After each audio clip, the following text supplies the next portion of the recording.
Morning everybody and welcome back to the Good Day Matrix. My name is Daz and I have the absolute privilege of being out here today in Te Mero with Sarah Cowley-Ross. Thank you for having us. Oh, thanks for coming, Daz. Pleasure to have you guys.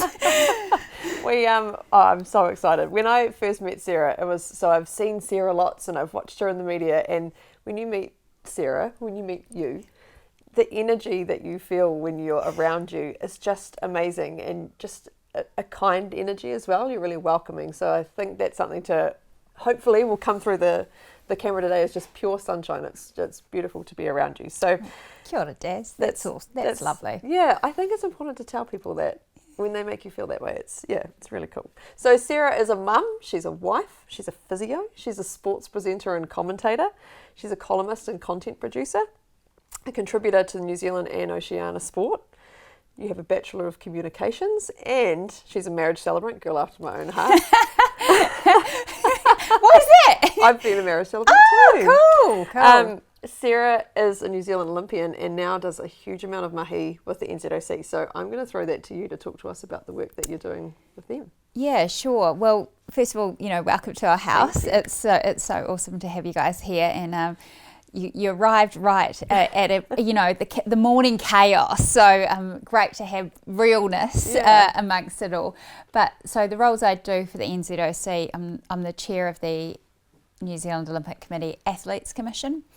With that privilege, I sit on the board of the New Zealand Olympic Committee. So alongside some really amazing people who have really helped me and nurturing me through my own sport governance journey, and we started an initiative, the NZOC Athletes Commission, over the last few years called the Athlete Leaders Network, and I'm currently the interim chair of that as well, but that's separate to the NZOC. So mainly involved with the NZOC and, making sure that, the mana of our NZ team athletes is upheld, is respected, and really living true to the high standards that we set as athletes, but across the board.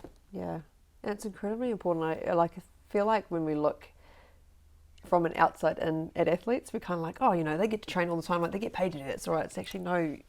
Being a New Zealand athlete is really, really hard, and they have other jobs, and it's not as easy. We're going to talk about that later anyway, but it's not as easy just to think they get up and train because that's what they do. It's still just as much motivation to, to push yourself to the red line and give everything you've got and tweak all those things. I think it's really important to know that it's not easy. Yeah, and I think that expectation of, what is high performance sport is actually something that I think we can do better at, because, what we see is this, Instagram world, and the reality is that it is incredibly tough, that you're going to be tired all the time. You're going to have no money because there's no money in it, unless you're at a certain level, and there are some athletes that are at that and who are doing well financially out of it, but let's face it, we're in a cost of living crisis right now, so are we what? But I think the realities of high performance sport, elite sport, of trying to pursue your dreams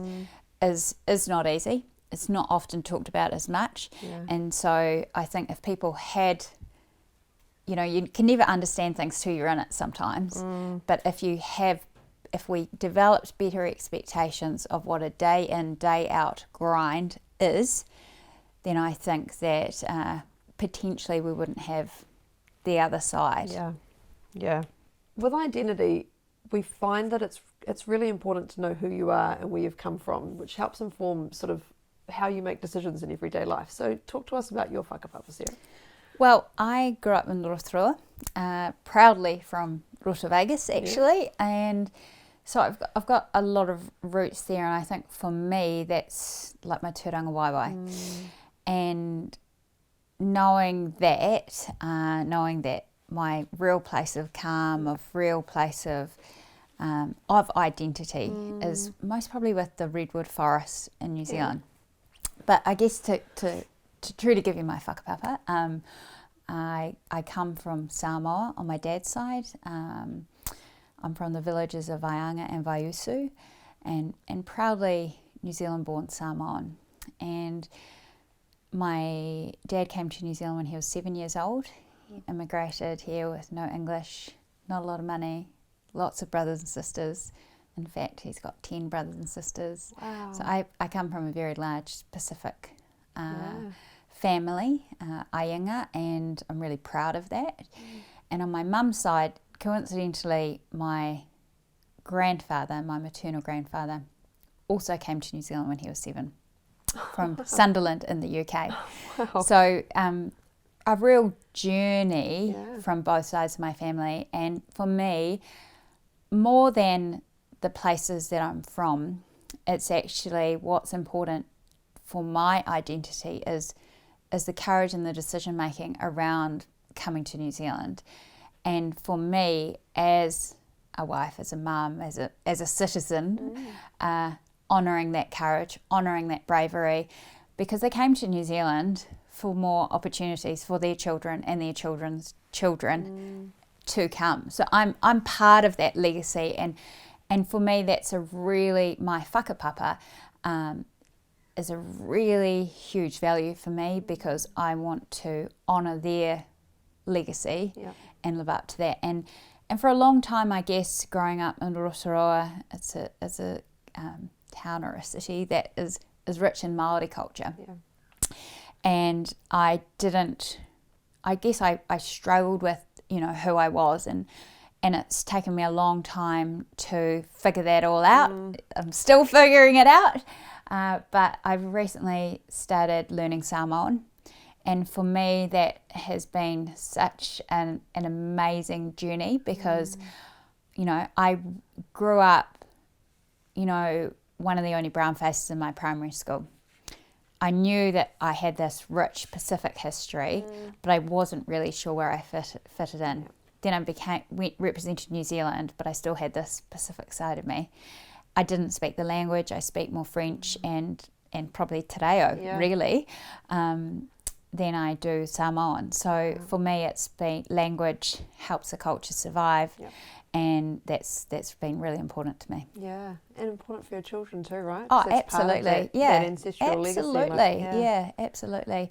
And I think that, we have to take ownership of that, and that we, it's all good to say I'm going to do it someday, but someday may never come. So you need to act now. Yep, line in the sand, eh? And it doesn't have to be a full, chin deep wade into it. Start small. But start. It's so special. I was really lucky because I did the Pacific Education Centre Zoom class. I had, 3 months last year. I'll do it again this year. And I had the most amazing classmates who were so encouraging of me and everyone in the class. And, we've got lots of little, cue cards around the house now. Just little kupu and te reo, but Samoan words. So it's great. That is awesome. So cool. We'll move into body, and so you have a mantra, and I love it. And every week on a Monday, I see you never miss a Monday. Never miss a Monday. So talk to us about what are your non-negotiables? What are your things you need to do for your body? Well, for me, it's actually probably body and mind. Because I think of it. I in the past, I always, it was more like exercise for me. It was a physical health thing, but now, as I've got a bit older and not sure wiser, but just as I've learned,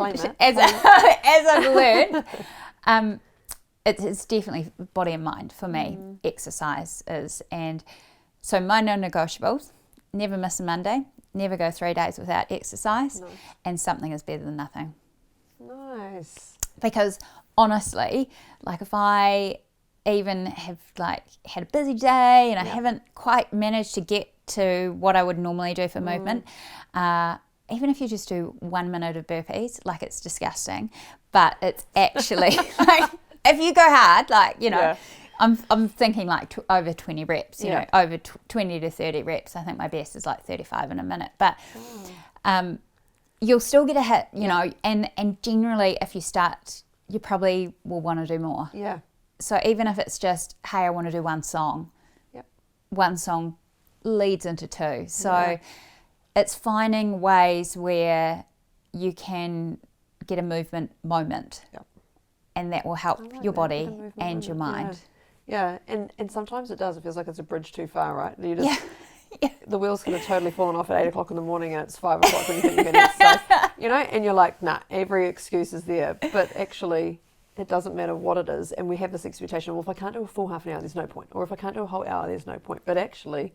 And I get that because honestly, I'm like that. Yeah. I like to have that, you know, I used to train for up to 5 or 6 hours a day. So movement for me is like so important to my survival. Yeah. But not just survival, it's about thriving, because I don't want to just be tired all the time, be, you know, not a grumpy mum, a grumpy wife, or not do the best work that I can do. So I have these things so I can show up my best self, because that for me is hugely important, not only on the daily, but if I go back to, you know, honouring my family legacy and that courage, you know, sharks don't get tired on Mondays. So you've got to go after it. Yes, that's a legend. How important do you find environment in helping you make sure you can make those good choices or do the exercise? How does that affect what you're doing? Yeah, I think it's a big one because for me, I've spent a lot of time outside in my life. So, you know, when you think about the benefits of being outside, of, you know, shifting moods, of just, you know, having vitamin D, it can really help. Yeah. So it can be, I'm after like double wins. So if I'm moving and I'm outside, I'm after, you know, my sports site used to have a saying of like no wasted minutes, and I get that, which is awesome, but I feel like every minute maximised is also something which I try and live by. So in terms of environment, for me, my best, when I feel the best, is when I'm by bodies of water or in green spaces. So I know if last week I was at a conference inside, no natural light, and I felt like a caged lion. And it drained my soul.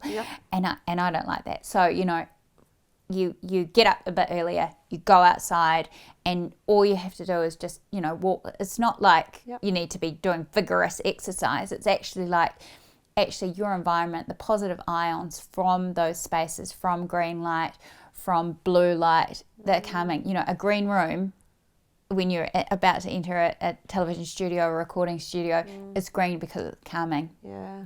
And there's amazing research around, you know, natural environments, you know, eliciting mood switches. So I think it's something which is a little bit untapped. Yeah, and it's something, this is a side note, but it's something more people who are holding conferences or any type of events need to be aware of. Because if you want people to stay engaged with you for 2 days, or even just a day, if we don't get fresh air, if we don't see outside, by that afternoon you're a shell. Like you are. And I think, you know, if we look at the pandemic and how the way we're working now, and if we are doing a lot of Zoom calls in the day, you know, if you are on, like, sometimes if I'm on a board meeting for 4 or 5 hours on Zoom, in the breaks, I'm not just going to the toilet, I'm going outside and doing push-ups, you know. And it seems ridiculous, but honestly, if I want to stay, if I first of all want to keep my concentration, you know, these are little tips and tricks that we kind of need to share a bit more of, because as we go through life and we think about, you know, it's very easy to just settle in a rhythm. But actually, let's not settle. Break the chain, definitely. Now, a lot of people would assume that for an athlete, you know, it's really easy to get up, find the motivation and do what you need to do every day. I don't think that's necessarily the case, both from experience and, you know, knowledge. And then with children, we layer that on as well, that our timeline doesn't necessarily fit in with what their timeline is, or like little mishaps that might happen. So how do you, on a tough day, prioritise your well-being or your body? Well, I think you've seen from my household this morning that, you know... it was fine. It's fine. That actually... it's about adapting to your situation. So you do you. You know, you find the ways which you can meet your own well-being. Now, whether that's, like I said, 1 minute or 1 hour, that's absolutely fine. So how I adjust is, if I don't get exercise in the morning, we're really lucky. We have a home gym here, so we can, you know, one of us play tag team. We're very, like, my husband and I are the same in terms of our need for exercise. and actually more so our prioritization of exercise.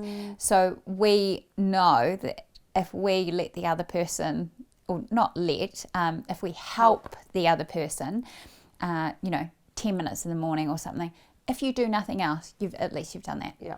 And the other thing that I sometimes do is, if I know I'm going to be busy, I'll just do like 10 push-ups or 10, burpees on the hour through the day. Everything adds up. Yep. And I think we for a long time we were fixed on this half an hour, Yep. got to be done between X and Y. But actually our lives don't really work like that. No. And so on the days where I know I don't have as many commitments that I need to be in a place for, I will prioritize exercise. So throughout the week, it doesn't look the same, but I know I can do a good chunk, I guess.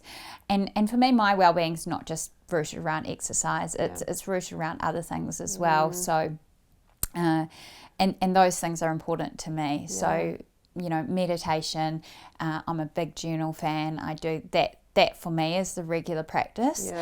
So all these things can create this well-being picture, but when I miss out on the exercise, I'll figure out a way to get around it. There's a woman called Eve Rodsky, who's got Find Your Unicorn Space. It's a book, and that was a really good eye-opener for me. So there's a lady called Glennon Doyle who would open my eyes in terms of like, this is what you need, whatever it is to thrive, then that's what you need.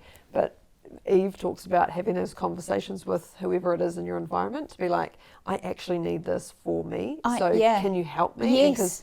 Because, like if it's someone helping with 20 minutes with the kids, if you don't communicate why it's important, then they're kind of like, does it have to happen right now? Exactly. Because I need this to happen. But if you've really clearly articulated, I need this. Like, honestly, it's only 20 minutes, but this is the thing that's going to get me through this day or whatever. Yeah. And then holding strong to that and not being like, oh, just don't worry about it then. But actually, no, I need it, because then it helps the boundaries and it helps everybody actually encourage you to go too, because you'll go, oh, like, oh, don't worry about it. And they're like, no, you need it, go. I think there's a couple of points to that, Daz, is that first of all, if you don't look after yourself, you won't be able to look after your people. Yep. And the second thing is that when you look after yourself, what does it then allow other people to do? Yep. And not only as parents, like with your children, but actually, what does it then open up for your friends? Yep. What does it then open up for your community? And that's one of the powerful things that I've found with Never Miss a Monday. Yeah. And occasionally I've thought, oh gosh, why do I have to share this every day? And I don't really like social media and all that kind of stuff. Yeah. Your head, that little voice inside your head. But then I get a message from people that say, hey, I didn't feel like doing it. I saw your note and I did it. And things like that really empower me. So don't ever underestimate the ripple effect, is I guess what I'm saying. I love that. Which leads us beautifully into mind and into how you talk about extreme ownership. So talk to us about extreme ownership and how people need to take responsibility for choices, I guess, and Yeah, so I think a couple of years ago, my husband heard of this concept of extreme ownership, which is definitely not ours. We're not claiming to have it, but Jocko Willem, actually, I think it was, who came up with this concept that everything that happens to you is actually, what's your part in it? And what do you own, which will then take you forward? Yep. And for us, it's been really great, actually, because ultimately, no one will do it for you. No. And you can blame everyone else, but actually, what is your role in it? Yeah. And then that helps you figure out the next steps forward. And I think it's something which more people could utilise. Yeah. We talked to Sheree Kaka a while ago in a panel when we had DG, David Galbraith, on with us. And we asked, Sheree. Oh, that would have been a hoot. It was. Check out our website. Yeah. But we asked everyone what their favourite word was, and Sheree was like, bullshit. Yeah. Bullshit's my word. Yeah. And then she was like, because of DG, which is David. Yeah.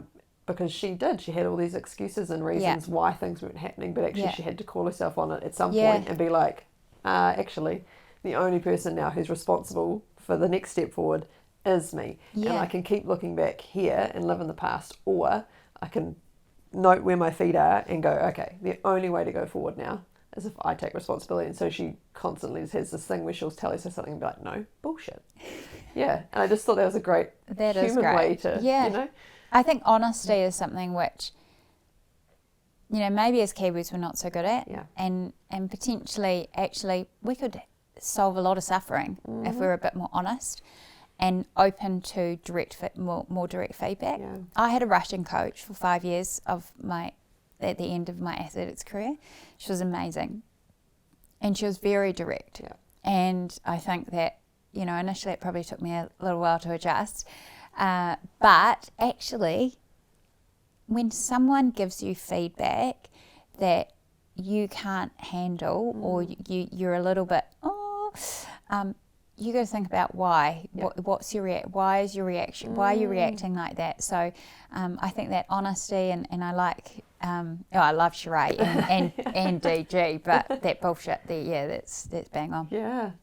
Now you spoke about your journaling. Now I'm a very large. I saw your eyes light up. Very large stationary nerd, and this is a really special thing you do for yourself each year as you go and find a very special book, but I'm not going to, you tell us about it. Talk to us about your journaling and how you gift yourself your book each year. Yeah, so I started essentially a gratitude journal. I've been doing it for a few years, well actually, yeah, quite a few years now. Yeah. And for me, it's the end of the day. It's like a download and it's a really nice way to, you know, remind yourself actually, again, if we go back to the bullshit, actually there are some really cool things happening and how to be grateful for that. So I usually get I Love Stationery too, and I had this one gratitude journal which was really cool, and then it totally ran out of stock. I tried everywhere to get it. Oh, wow. Anyway, devastation, but hey, good adaptability. Change is always good, and so I've got another one this year, which is kind of like it's guided, I guess. Oh, yeah. And the other thing for me and for our family, which we do kind of like journaling in the same gratitudes kind of principle, grounded in gratitude, is every night at the dinner table, you know, early dinner with kids, is we do our highlights. Yeah. And for us as a family, it's a really great way to connect, I guess, like whanaungatanga. Yep. Also to start, you know, getting the kids into really good habits as well around gratitude practice. And it was interesting, my daughter, she is the one that decides who goes first, the 4-year-old. Yeah. And it goes around every night, and she's always last. And we kind of let the kids get away with it if they were kind of like, oh, they'd give you a hug and, oh, this is my highlight, you know. Okay, that's great, but we want to go a little bit deeper. You know, really think about what was the best part of your day, and then tell us. A couple of weeks ago, we were at our friends visiting in Christchurch, and a big table, 3 families all together, and Poppy, they're older than obviously the 4-year-old, and Poppy said, right, it's highlights time. And proceeded to then go around the table. And basically all the adults had to give their highlights, but it was really great, and it also then they've continued it on in their own families. Nice. So yeah, I think for me the journaling is really gratitude. I think there's research that sort of shows that gratitude is the opposite on the spectrum of depression. And so when you are having those days where you get to the end of the day and you're like, everything turned to crap today, like just, but you actually can only there's find, good you bits. can and it's like task completion, which is, you know, other good research around wellbeing. And you know, you get up, you make your bed, you do all these things that, hey, if only today I made my bed, that's a win. Because exactly. 100%. But I meant to say, for the journaling, when I got into this kind of different style of journaling, I noticed, my mood is shifting. But actually, DG had taught me to do that as an athlete. So I was actually doing that a long time ago, and I had a break after I stopped officially competing. So DG talks about MOP moments. Yeah. So what was your MOP of the day? Moments of perfection. Yeah. Yeah. And I've still got all those like 1B5s of just one line every day. Cool. Yeah. It's powerful. His book. Anyway, shout out DG. Unleashing Greatness is such a good book. For Christmas I got all of our team a copy of it because it's so good. Yeah. Just so good. So good, DG. So good. Now, something I had never realised until I caught up with you about this is that when you do high jump, you always finish on a failure. And I had never... I did athletics for 8 years. Yeah. And I just never clicked. So talk to us about that kind of mindset that you have to sort of manage yourself through constant failure almost to succeed. Yeah, it's funny because it's something that is quite unique to vertical jump. Yeah. So same for pole vault. But the uniqueness I kind of guess starts in the fact that, throughout the competition, you enter the competition at your height, and then you keep progressing, and then you only get a chance to jump a personal best when the bar is, at your personal best height or above it. Yeah. So you go through the competition, jumping well, and then you get to a height which, like in a horizontal jump, like triple jump or long jump, you could jump your best 6 times sort of thing.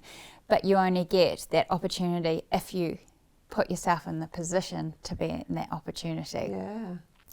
And then obviously you end your competition when you've got 3 strikes, I guess, 3 crosses, 3 misses. And that's just how it is. Yeah. And I guess now I reflect on that, and that teaches you that actually that's a metaphor for life, you know. Not that you're always going to end on a miss, but that you have this up and down, that you've got to ride the roller coaster, that, the sooner you pick yourself up, all the sporting cliches, the faster you get on, but back on the horse, I guess. But for me, I never saw it really like as a super negative sort of thing. It was just like, this is just part of the sport. Yeah. And it's also, too, to be fair, in my mind, once you told me about it, I thought about it, we often think we have to tie things up nicely in a bow. Yeah.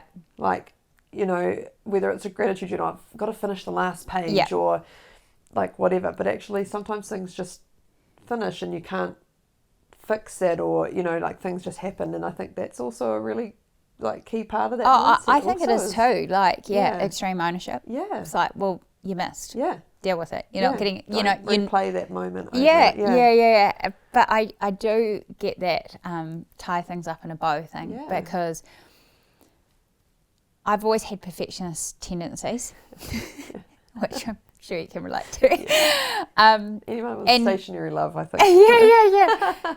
So it's actually like Elsa is probably, let it go. Yep. Let it go. And actually, it's okay. Yep. And the other great line, seeing as though we're talking about Frozen, is just make the next best decision. I like that. With community, it doesn't matter if it's a line dancing group or a knitting club or rugby. Everything is community if you're there and you're contributing meaningfully. So talk to us about some of the communities you're a part of. Well, I guess the beauty of kind of my personality is, and being a multi-eventer, is that I have lots of different communities to draw on, and I'm really grateful for that. Yeah. And I think that was mainly because my parents sort of had this we had a very diverse, everyone was welcome sort of attitude in our household. So I feel like I've been enriched through different communities, but I think when I think about community, first of all, family, and then my friends who are like my family. And then where we live, we have stumbled across a really lovely community. Yeah. And I guess as a whole, the sporting community, it's something that, it's easy to take for granted to be involved in sport, but it is a privilege, and it's something which we really love. Yeah. And I think a lot of athletes don't realise how magical the environment is until they've finished. and then they're like, oh heck, that's what that was. Yeah. You know, like, I've got to go to work 9 to 5. Yeah, just and the camaraderie of, you know, you're in the trenches together that whole time, and it's the same in an office or anywhere else that you work, but it's a different relationship I feel like athletes have when they're going through that every day and facing those challenges. Yeah, and you know, transitions are always hard, but I think if you know, for us, community is about connecting with like-minded people. So for us, that's, you know, people who like adventures, who, you know, who value their health, or you know, who like good food, who like, you know, a bit of red wine, and who care about the environment and the planet.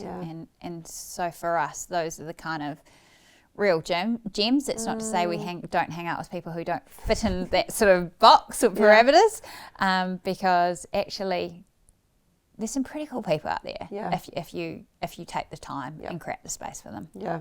And that's a really nice thing to think about still, because often we talk to people and they're like, it's really hard to make friends as an adult, but you've got to keep finding those commonalities and not sort of close yourself off going, I've got enough friends, you know, like stay open to those things. But environment's quite a key theme for us today, and talking about environment throughout. But how do you create an environment where you stay aware of the people within those communities and sort of that give and take? So when you walk away, how you're feeling when you leave those communities? Yeah, so I guess first of all I'd say stay curious. Yeah. And second is just be a good listener. Key. And curiosity is literally the key to everything, isn't it? Yeah. You don't know it all, ever. No, you don't. And if you do, that's probably not the right community. Yeah. I'm probably not going to hang out with you. Yeah. But I go to schools with the New Zealand Olympic Committee Ambassador Program, and you know, we have 3 Olympic values: excellent, friendship, and respect. But what I'm finding is more so now, particularly over the last 10 years, when you go into schools, is that they have a very good set of school values.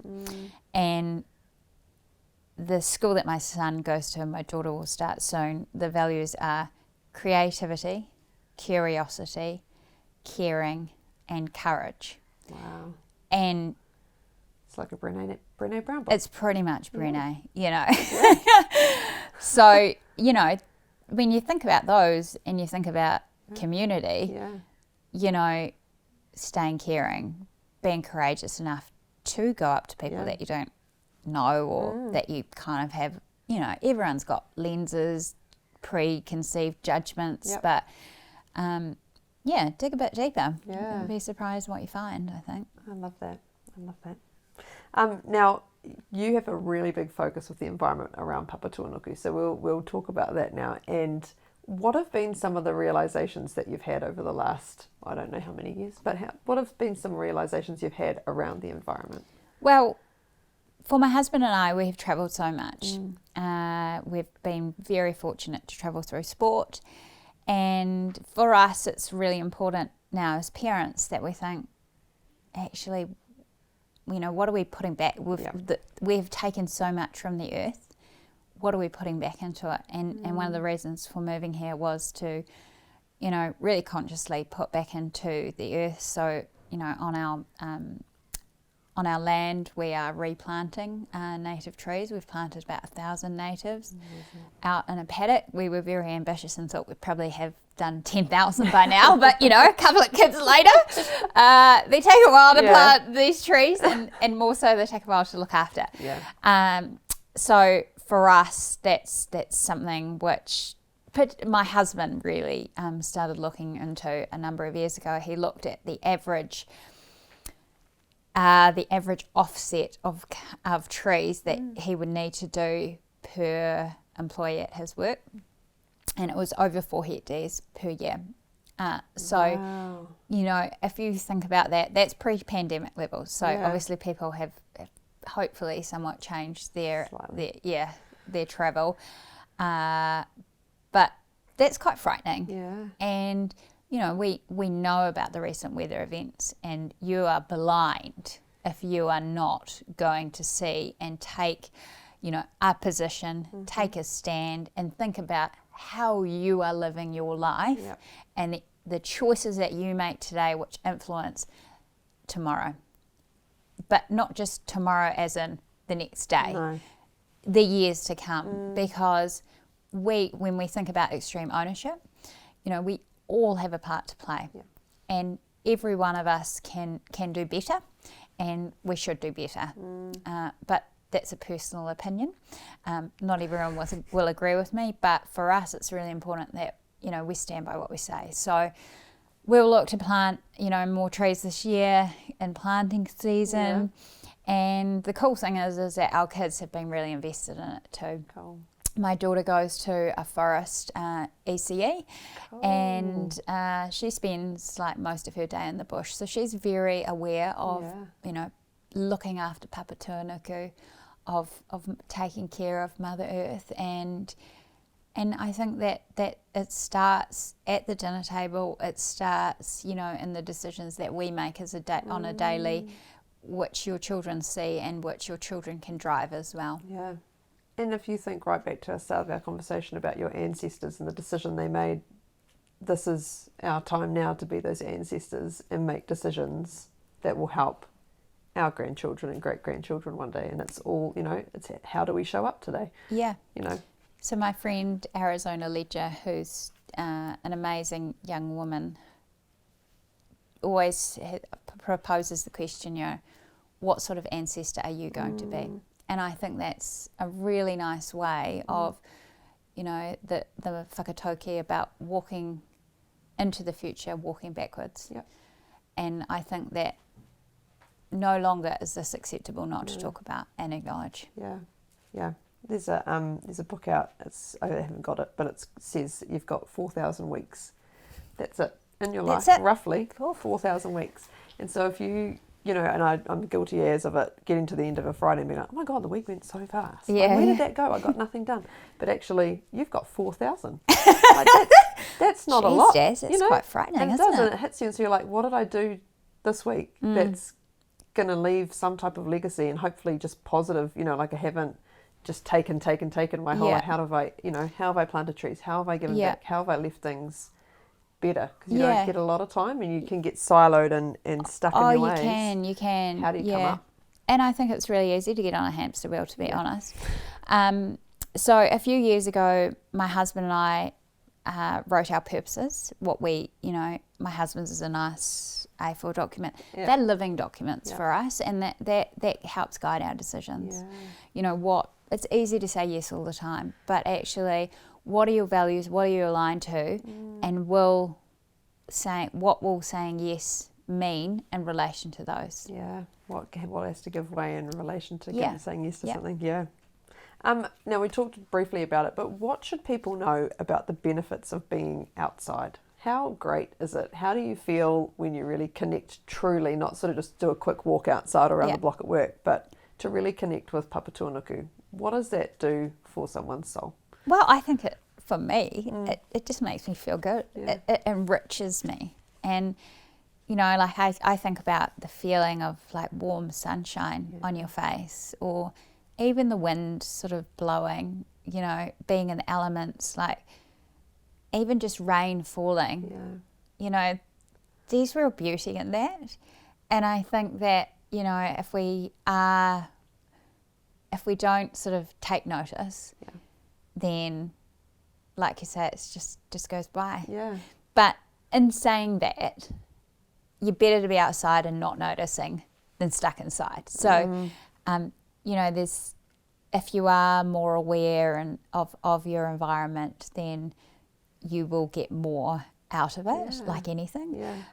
But I'm not going to, judge someone or I'd rather they were just outside. Yeah. Because I think the more healthier and happier we are as individuals, then it will benefit the collective. Yeah. Drew Barrymore, I don't need to explain who Drew Barrymore is, but Drew Barrymore, she, whenever it's raining, she'll run outside and dance. And I'm like, that's so a testament to who she is, I don't know her, but that's the vibes you get from Drew. It's just being free and just appreciating, whatever. And it's sort of, I personally wouldn't do it. I have very curly frizzy hair, and that would just set me off on the wrong path in the day, to be honest. Let it go. Turn up like the Jackson 5 6th member. But that sort of appreciation, like we more so moan like, oh, it's raining today, but actually, isn't that beautiful? Like, you know, and trying to flip the switch again on the perspective we see of these things. Or like if we're outside, how can we, you know, flip it so that we see beauty and just take 10 seconds to appreciate. Yeah, and it's hard. I get it. It's hard because, you know, like it's being so easy to get caught in your head, you know, like get stuck up here and be like, oh gosh. But I'd say for rain, one of the things that I tell myself for rain, because you've got to have the line, you've got to have the flick of the switch. Okay, so for me, rain is a life force. It helps people grow.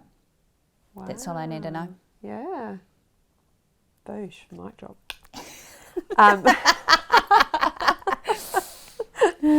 Now, we talked to everybody about portion distortion, which is just all about time.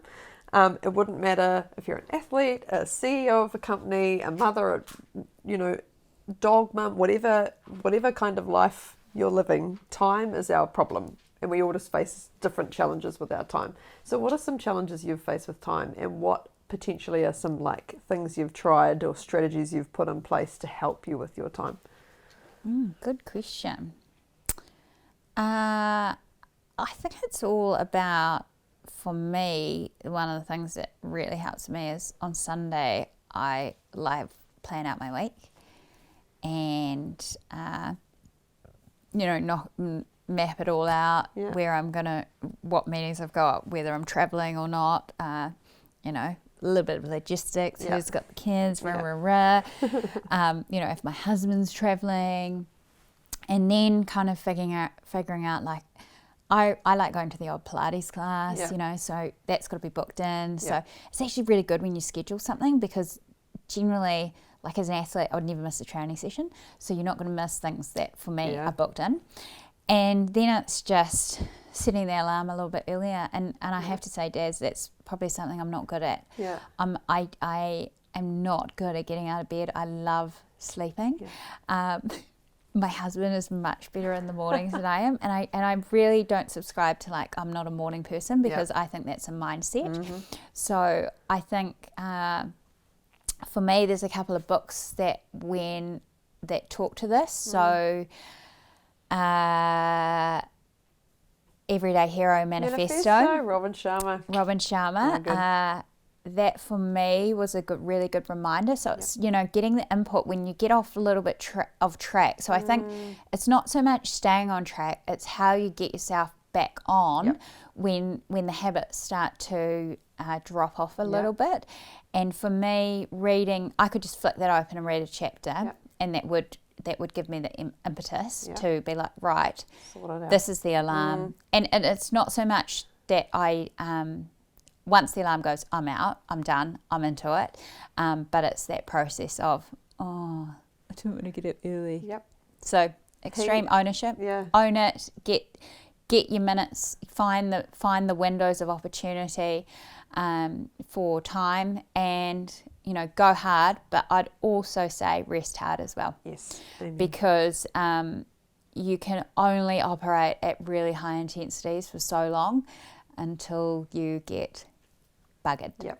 Yep. Robin's book was such an eye-opener. There's a line in there that literally changed, because I'm the same. I'm like, I've got all this stuff to do, so I'm going to get up early, and then the alarm goes, snooze, snooze, snooze. And it's not that I haven't had a good sleep. It's just I may have worked late, you know, so I've got every excuse. And when it goes off, I'm like, oh, no, but I worked late, so, you know, fair enough, I want to sleep more.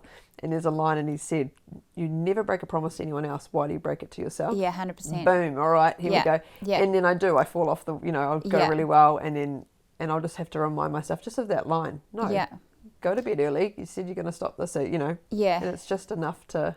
So I have a bedtime, and, you know, a real routine around that, because I think sleep is undersold, how powerful it is, how important it is, how it gives you clarity of thought in the day, how it allows you, you know, how often do you make better decisions when you've had sleep. So for that's really a real pillar. Yeah. For me, and I probably need more sleep than my husband. Yeah. So it's just figuring out, you know, what is the levels when you do push it out, and, you know, burn the candle a bit. How do you get back in? And within your support structures, how do they know when you need to be brought back in as well? And I'm lucky to have, you know, a really supportive husband who we both hold each other accountable around, you know, essentially wellbeing pillars. Yeah. It's undersold how critical that support network is, because we can be strong of mind all we like, right? But like I said, you know, telling my husband how important it was to ride my bike or walk every day. Yeah. At first it was annoying because it was around dinner time, you know, like, and so he was like, can't it be this? And you're like, no. And it's because I've done all this all day, and if I don't do it by this time, then I'm back into showers and bedtime, and you know, so this is the time that it needs to happen. And then once you have that, then he'll also help me because I'll be busy, and he'll go, no, go. Oh, cool. Like, and it's not that I need the permission to, but it's just that support to go, okay, you got it, sweet. Okay. Yeah, 100%. And I think, like, actually, when you do set those boundaries and when you do communicate why. Yeah, and communicate why before the wheels are falling off, if you know what I mean. You know, like on those days where you're like, I just had to go. Too late. Too late. That's not going to go down well. Custard. So how important is it for you to make time to do things that bring you joy? Oh, it's huge, you know. It's huge. First of all, it's figuring out what brings you joy. And then making time for it. And prioritising that within your weekly schedule. And, you know, there are times when you just got to grind. You got a lot of stuff on, but I know I can't sustain that for a long time. So that's why I'm very clear on what brings me joy. And I don't need a lot of it, but I need to keep touching on it. So important. Well, that has been amazing. We've got some quick fire questions for you. Our favourite time of day. What elements of the heptathlon did you love most and find the hardest? Oh, okay. I was going to give my answer, but then I got the last part of the question. We cut you at the knees. So this is not very quick fire, but probably javelin, because I was not definitely one of my weaker events, if not the weakest. But when you hit this row and it feels good, oh, so good. Yeah, cool. What are some of your favourite books? Eclectic reader. Massive fan of Lucinda Riley, Jodie Picoult, you know, just light. Greg Hurwitz have been reading a bit lately, but then love Robin Sharma.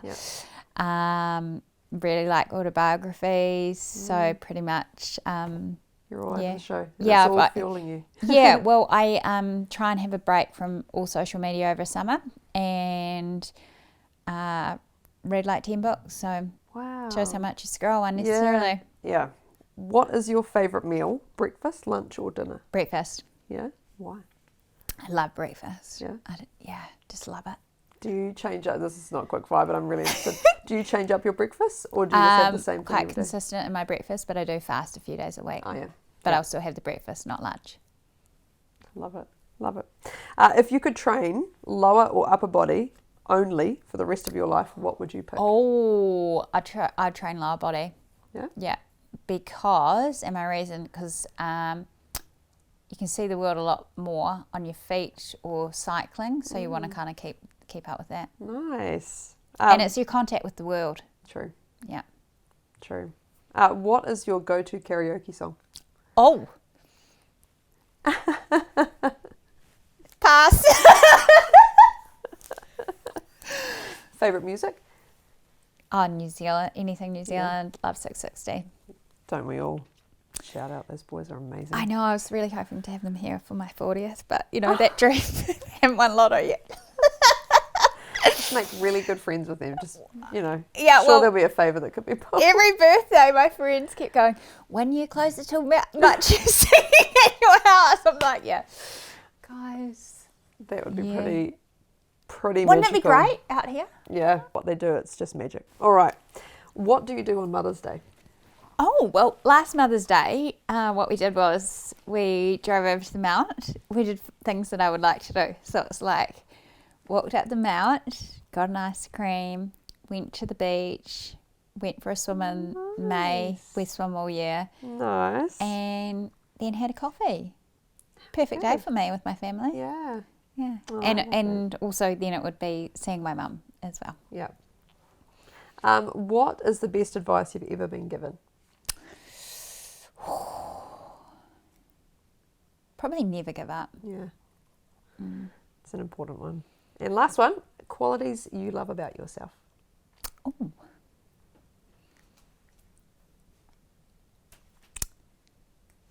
Probably that I've never given up. Yeah. I'm going to add sunshine and energy in there for you. Sunshine and energy. But no. I think I love connecting with people. I think at the heart of it, that's probably what I love the most about. That gives me a lot of joy. Connecting with people. Very cool. Well, thank you so much, Sarah. This has been amazing. And I know for everyone who's watching this, there are so many key takeaways. And I think owning your part in everything that you're doing, and that's from environment to your daily habits to all of those different things, to also giving yourself slack on the busy days that things are going to happen, and how are you going to manage yourself through that and still get what you need out of those days. But let us know in the comments below what you think, and we will see you again next time. Ka kite.